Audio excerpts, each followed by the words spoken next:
சரி சம் பார்த்துட்ருக்கோம்.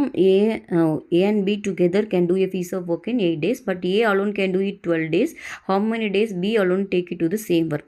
ஒரு வேலையை வந்து ஏவும் பியும் சேர்ந்து 8 நாட்களில் முடிப்பாங்களாம். ஏ மட்டும் அந்த வேலையை 12 நாட்கள் முடிப்பாங்கன்னா பி மட்டும் வேலையை எத்தனை நாட்கள் முடிப்பார்கள் கேட்குவாங்க.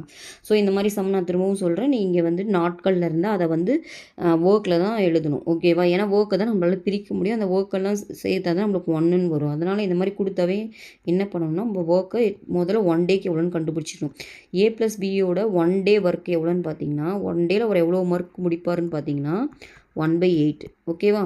ஏ மட்டும் தனியாக அவரோட 1 டே ஒர்க் எவ்வளோன்னு பார்த்தீங்கன்னா 1/12, ஓகேவா? 12 நாட்களில் முடிப்பாருன்னா அப்போ 1/12ன்னு வரும், ஓகேவா? இப்போ பியோட தான் கேட்குறாங்க, பியோட 1 டே ஒர்க்கு தான் கேட்குறாங்க, ஓகேவா? அப்போ என்ன பண்ணலாம், இது ஃபஸ்ட் டேட்டாலேருந்து செகண்ட் டேட்டா மைனஸ் பண்ணால் கிடச்சிருமா? ஏன்னா இது ரெண்டும் சேர்ந்துருக்கு. அதில் நான் ஏ மட்டும் மைனஸ் பண்ணுறேன், எனக்கு பி கிடச்சிருமா? ஸோ நான் என்ன பண்ணுறேன், இது பாருங்கள், இதை 1ன்னு எடுத்துக்கிறேன், இதை 2ன்னு எடுத்துக்கிறேன்.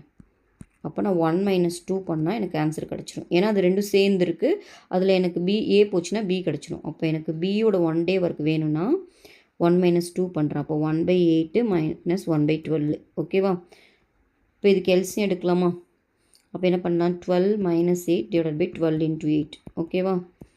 12 8 போச்சுன்னா 4, 12 × 8 இதை பண்ணிங்கன்னா 1 டைம், இது பண்ணிங்கன்னா 2 டைமு. அப்போ 12 × 2 24, ஓகேவா? நான் கீழே இருக்கிறது பார்த்தீங்கன்னா அதுதான் எப்பயுமே உங்களுக்கு டேஸ். அவங்க எத்தனை நாட்கள்னு கேட்பாங்க. இப்போ பாருங்கள், 8 நாளில் ஒரு வேலையை முடிக்கிறாருன்னா நம்மளுக்கு டேஸ் தான் கீழே இருந்துச்சு. அதே மாதிரி தான் இப்போ பியோட ஒரு நாள் வேலையை வந்து ஒரு நாள் வேலை வந்து 1/24, அந்த கீழே 24 தான் நாட்கள், ஓகேவா? அப்போ 24 நாட்களில் முடிப்பார்.